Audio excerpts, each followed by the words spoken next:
बिस्मिल्लाहिर्रहमानिर्रहीम। अस्सलाम वालेकुम नाज़रीन, आप देख रहे हैं बिज़नेस लंच और मैं हूं वजिया खान।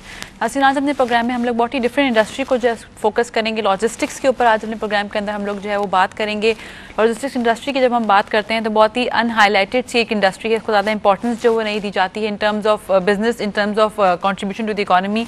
तो क्या उसका करंट स्टेट है पाकिस्तान के अंदर, उसके ऊपर अपने प्रोग्राम के जो है वो डिस्कशन करेंगे। क्योंकि अगर हम पाकिस्तान की बात करते हैं तो करंट अगर रैंकिंग की तरफ जाते हैं, जो वर्ल्ड बैंक की तरफ से LPI की रैंकिंग आती है, इसमें पाकिस्तान जो है वो रीसेंट रैंकिंग के अकॉर्डिंगली 71th पोजीशन पे जो है वो करंटली स्टैंड कर रहा है। It was 68 in 2007 which drop to 110 in 2010। तो क्यों इस तरह रैंकिंग में इतना डिफरेंस है, इसको भी डिस्कशन में इंक्लूड करेंगे अपने प्रोग्राम के अंदर। और provided the ideal location of Pakistan, geographical location की जब हम बात करते हैं तो why Pakistan is lacking in this industry so much, इसके ऊपर प्रोग्राम के अंदर डिस्कशन करेंगे। ऑब्वियसली जब मेजर प्रॉब्लम्स की हम बात करते हैं तो उसके अंदर हम देखते हैं कि इंटरनेशनल एयरलाइन की जब हम बात करते हैं तो पूरी परफॉर्मेंस उसकी हम सबके सामने है।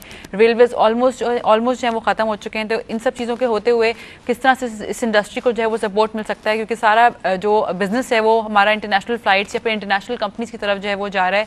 कितना काम उसके अंदर किया जा सकता है पाकिस्तानी इन रेलवे इंडस्ट्री को या इंडस्ट्रीज को डेवलप करने के अंदर, जो इवेंचुअली जाके लॉजिस्टिक इंडस्ट्री को जो है बहुत ज़्यादा सपोर्ट कर सकती हैं। इन सब चीज़ों को अपने प्रोग्राम के डिस्कशन में जो है वो इंक्लूड करेंगे। अपने गेस्ट को यहाँ पे इंट्रोड्यूस कराती चलूँ। वजीउद्दीन अहमद साहब मेरे साथ मौजूद हैं, ये जनरल मैनेजर हैं APL लॉजिस्टिक्स के अंदर। अस्सलाम वालेकुम सर। जी वालेकुम सलाम। वजीउद्दीन साहब, सबसे पहले तो मैं आपसे चाहूँगी कि थोड़ा सा आप ओवरऑल इंडस्ट्री को जो है वो डिस्कस करें। बेसिकली जो लॉजिस्टिक्स इंडस्ट्री है वो पाकिस्तान के अंदर if you see we are still 25-30 years behind as compare to Europe and USA। Pakistan के अंदर अनफॉर्चुनेटली वो मराहत नहीं दी गई जो देनी चाहिए थी लॉजिस्टिक कंपनीज़ को। और जब हम देखते हैं कि लॉजिस्टिक कंपनीज़ जो हैं वो किस तरह ग्रो कर रही हैं पाकिस्तान के अंदर, तो ज़्यादातर जो हैं वो we are working on our own. We are trying to penetrate into different sectors like telecom sector, oil and gas and these kind of industries। तो उसके अंदर हम ख़ुद कोशिश करते हैं, ख़ुद हम जाके इंफॉर्मेशन लेते हैं। कोई चीज़ ऐसी रेडली अवेलेबल नहीं होती हमारे पास। अब जहाँ तक सप्लाई चेन और लॉजिस्टिक्स का ताल्लुक है, it's a very vast field. It's known as a backbone of any company if you talk about Europe और USA। तो पाकिस्तान के अंदर भी हम वो कोशिश कर सकते हैं कि इसको हम एज अ स्ट्रॉन्ग इंडस्ट्री लेके चलें। बट उसको जितनी इंपॉर्टेंस अभी नहीं दी जा रही है पाकिस्तान के अंदर। जी, पाकिस्तान के अंदर सपोर्ट होती है हमें। व्हाट आई सी इज़ हमारी जो कंपनी है या दूसरी जो कंपनीज़ हैं, उन हमारे we have different forums like जहाँ पे हम जाके डिस्कस करते हैं, अपने इश्यूज़ रेस करते हैं और जो हमें करने चाहिए, जहाँ पे हमें जो बेनिफिट्स मिलते हैं वो बिल्कुल है। लेकिन जो कंसर्न्स हैं, जो मेन कंसर्न्स हैं लाइक जो हमारा इंफ्रास्ट्रक्चर है, हमारे जो कस्टम क्लियरेंस टाइमलाइंस हैं, वो बेसिकली हमें उसकी तरफ तवज्जो देनी चाहिए कि हम उसको किस तरह उन बैरियर्स को टैकल कर सकें। लाइक फॉर एग्जांपल हमारे ट्रेड बैरियर्स इतने ज़्यादा हैं, हमें जो इंटरनेशनल हमारे कस्टमर्स हैं, हम उनको किस तरह बेनिफिट कर सकते हैं एज अ कंट्री और एज अ कंपनी। तो ये वजीउद्दीन साहब, अगर हम पाकिस्तान की बात करते हैं, PIA की बात करते हैं, तो हमारी एक ही पहली बात इंटरनेशनल एयरलाइन जो है हमारे पाकिस्तान की, इसकी परफॉर्मेंस जो है बिल्कुल नेग्लिजिबल लेवल पे अब करंटली जो है मौजूद है। बहुत बुरे हालात से जो वो ट्रैवल गुजर रही है इनफैक्ट। और अगर हम बिजनेस पे देखते हैं तो ऑब्वियसली बिजनेस जो है फिर हम इंटरनेशनल एयरलाइंस को जो यहाँ पर दे रहे होते हैं। तो अगर हम लॉस की बात करते हैं तो $1.5 बिलियन का पर एनम पे लॉस आ रहा है, बिकॉज हम लोग इंटरनेशनली जो है इंटरनेशनल एयरलाइंस जो है वो ये लॉस को हम कंसिडर कर लें या हम ये बोलें कि हमारा बिजनेस जो हम लोग खुद से अर्न कर सकते हैं, हम इंटरनेशनल एयरलाइंस को जो है वो दे रहे हैं। किस तरह से देते हैं कि अगर पाकिस्तान की एयरलाइन के अंदर कोई बेहतरी आती है या फिर रेलवेज के अंदर कोई बेहतरी आती है तो किस तरह इकोनॉमी को जो है वो सपोर्ट कर सकते हैं? लॉजिस्टिक्स का बिजनेस बहुत बड़ा है, अगर पाकिस्तान में वो फरोख्त पाए तो कितना फायदा हो सकता है? मैं समझता हूँ कि पाकिस्तान के अंदर इतना ज़्यादा पोटेंशियल है कि बहुत सी मार्केट्स हमने अनटैप्ड हैं, वो हमने उनको टच भी नहीं किया। जैसे मैंने कहा कि अगर कोई एक लोकल कंपनी को भी आप ले लें लॉजिस्टिक्स की, जो सप्लाई चेन सॉल्यूशंस देती हो, वो क्या कुछ ऑफ़र नहीं कर सकती पाकिस्तान के अंदर। आपने PIA की एग्जांपल दी है, आपने रेलवेज़ की बात की, इनके पास खुद इतना पोटेंशियल है क्योंकि जितना भी इनलैंड ट्रांसपोर्टेशन है ग्लोबली वो इनलैंड मूव होता है, रेलवे के थ्रू मूव होता है, वो शिप के थ्रू आता है पोर्ट पे, फिर वहाँ से रेल नेटवर्क के थ्रू इंटायर सिटीज़ के अंदर जाता है। तो अनफॉर्चुनेटली पाकिस्तान के अंदर हमें ज़ाहिर है ट्रक जाके खड़ा करना पड़ता है, वो इनलैंड ट्रांसपोर्टेशन हमें करनी पड़ती है। हम चाहें तो रेलवे को इतना रिवैम्प कर सकते हैं कि बहुत ज़्यादा पोटेंशियल है उसके अंदर, मौजूद है, इतनी अपॉर्चुनिटी मौजूद है कि अगर हम सिर्फ रेलवे को थोड़ा सा इस तरह से उठा लें कि ट्रेड जो हमारा सारा प्रेशर जो रोड्स के ऊपर जा रहा है, इंफ्रास्ट्रक्चर को इतना बैडली हैम्पर कर रहा है पाकिस्तान के अंदर, वो थोड़ा लोड आई थिंक शेड हो सकता है, उससे बहुत ज़्यादा डिफरेंस बिल्कुल हो सकता है। क्योंकि अब जैसे मैंने बात की ट्रेड बैरियर्स की, अब पाकिस्तान को चाहिए कि पाकिस्तान जो है वो अपने एग्रीमेंट्स करे डिफरेंट कंट्रीज़ के साथ। फॉर एग्जांपल हमने जो एग्रीमेंट्स किए हैं वो 2002 से लेके 2007 तक जो एग्रीमेंट्स किए हैं बस वही किए हैं। उसके अलावा हमारे पास कोई फ्री ट्रेड एग्रीमेंट किसी कंट्री के साथ हम कर नहीं रहे।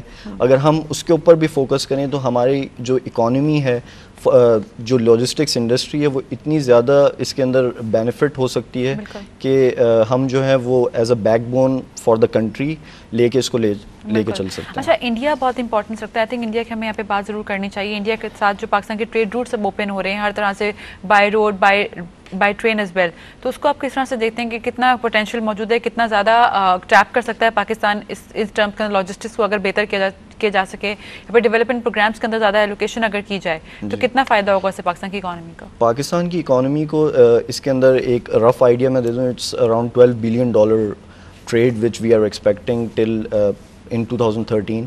और पाकिस्तान में जो पोटेंशियल है, जो इनलैंड ट्रांसपोर्टेशन होगी इंडिया और पाकिस्तान थ्रू वाघा बॉर्डर, और 2-3 और उस पर काम हो रहा है वहाँ पर, तो वहाँ के जो retailers हैं, they are opening up stores in Pakistan, and of course Pakistan will open retailers over there. So there is a huge potential in that also. We have just need to focus on how we going to develop the Pakistan India product and sell to the retailers in India, as well as they will sell to us. इसमें infrastructure का कितना importance रखता है? Because मैं चाहूँगी इसको थोड़ा सा आप और हाईलाइट करें कि अगर रोड्स के ऊपर ज़्यादा काम किया जाए, डेवलपमेंट सेक्टर के अंदर ज़्यादा काम, जो हम बहुत कम देखा हमने इस साल एलोकेशन की भी बात करते हैं, अगर बजट की, तो इतना ज़्यादा डेवलपमेंट प्रोजेक्ट्स को जो है वो एलोकेट नहीं किया गया है। तो उसको अगर ज़्यादा एलोकेशन मिलती है तो कितना ज़्यादा फ़ायदा होता है और कितना ज़्यादा रिक्वायरमेंट है आने वाले बजट के अंदर डेवलपमेंट प्रोजेक्ट्स के अंदर पाकिस्तान के अंदर? आई थिंक पाकिस्तान के अंदर अगर आप देखें तो पाकिस्तान की जो GDP है और जो पाकिस्तान की एक्सपोर्ट और इम्पोर्ट का जो गैप है वो हर साल बढ़ता जा रहा है। तो if you compare it for the last 50 years का जो आप डेटा उठा के स्टैट्स देखें, तो we need to work on that, how we can reduce that gap, the export और इम्पोर्ट। और क्योंकि वो GDP पे इम्पैक्ट पड़ रहा है, आपने एग्जांपल दी इंडिया की, मैं ऐड करना चाहता हूँ बांग्लादेश और श्रीलंका। अब ये जो हमारा जो रीजन है इसके अंदर Pakistan was doing pretty very good till 2000 and I think 2002। 90s में we were going like way ahead from India. अगर हम अभी भी वैसे ही जाते रहते और हम अपना फोकस रखते हैं इंफ्रास्ट्रक्चर पर, हमारी जो स्ट्रैटेजी होती, हम ट्रेड एग्रीमेंट्स कर रहे होते डिफरेंट कंट्रीज़ के साथ, तो आई थिंक कि हमारे पास वो पोटेंशियल होता कि इस वक्त हमारे पास इतने ऑर्डर्स होते जो कि अब डाइवर्ट हो चुके हैं बांग्लादेश, श्रीलंका में और इंडिया में। तो पाकिस्तान के अंदर बहुत हम लोग तरक्की कर सकते थे। बिल्कुल। अच्छा वजीदुद्दीन साहब, एक और बहुत इंपॉर्टेंस रखती है एक चीज़ कि हमारे जो लॉ एंड ऑर्डर की सिचुएशन है पाकिस्तान के अंदर, ऑब्वियसली इसका लॉजिस्टिक्स से बहुत डायरेक्ट कंसर्न मौजूद है, उसको आप किस तरह से देखते हैं? और इंश्योरेंस कंपनीज का कितना ज़्यादा की इंपॉर्टेंस बहुत ज़्यादा है, बिकॉज उनके ऊपर लोड बहुत ज़्यादा बढ़ जाता है, तो कितनी रिस्पॉन्सिव होती है इंश्योरेंस इस पर्टिकुलर इंडस्ट्री के अंदर? आई थिंक आपने बहुत अच्छा वैलिड पॉइंट रेज किया कि हमारा जो कंसर्न होता है वो ऑफकोर्स इंश्योरेंस का भी होता है, लेकिन सिक्योरिटी का भी होता है। तो हमारे पास वो हमने इनोवेटिव सिक्योरिटी टेक वो स्ट्रैटेजीज़ हमने रखी हुई हैं पाकिस्तान के अंदर कि हम जो हैं वो कंप्लाइंट हों एज़ पर सिक्योरिटी वाइज, कि यहाँ पे कोई पिलफरेज ना हो या रॉबरीज ना हो, कोई चीज़ कोई चुरा के ना लेके जाए। तो उसमें हमने डिफरेंट वेज़ हमने फाइंड आउट किए हुए हैं जो डिफरेंट, ज़ाहिर है पाकिस्तान कोई एक अनोखा मुल्क नहीं है। If you go into different countries like Egypt, Jordan या अफ्रीका के अंदर जाएँ तो we are much ahead of them as well right now as far as Pakistan is concerned। हमारी इकॉनमी इतनी बेहतर है मैं समझता हूँ इन हालात के अंदर भी।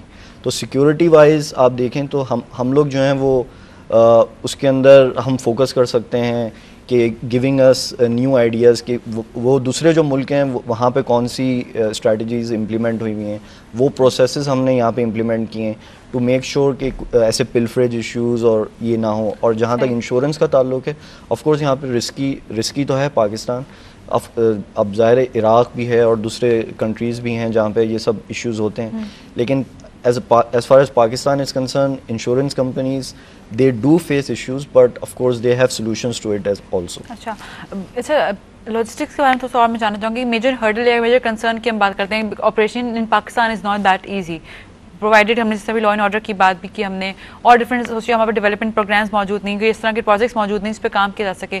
कौन सा ऐसा हर्डल जो आपको लगता है कि अभी अटमोस्टली एड्रेस जो है वो करना चाहिए और उसके ऊपर काम जो है होता हुआ नजर आ रहा है, या फिर आप लोग आपको की फिजिबिलिटी स्टडीज़ या प्रोजेक्ट्स जो है उसको एम करते हुए नजर आ रहे हैं? आई थिंक मेरे ख्याल से सबसे ज़्यादा जो हमें फोकस करना चाहिए कस्टम क्लियरेंस टाइमलाइन पे, कि हम जो हैं वो जो हमारे जो कस्टमर्स हैं, इंपोर्टर्स हैं या एक्सपोर्टर्स हैं, उनको एक ऐसा बेनिफिट हो कस्टम क्लियरेंस के लिए कि वो मिनिमाइज़ कर दिया जाए टाइमलाइन।